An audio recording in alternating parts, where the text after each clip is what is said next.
Hello guys, ito na lahat yung crab kanina nakuha.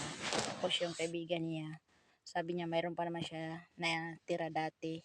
So binigay niya lahat kasi alam niyang gustong gusto ko to. Yan, binigay niya lahat. So ang dami. Ang dami talaga. Tapos mamaya pakuluan lang niya konting. Mainit, hindi siya masyadong mainit.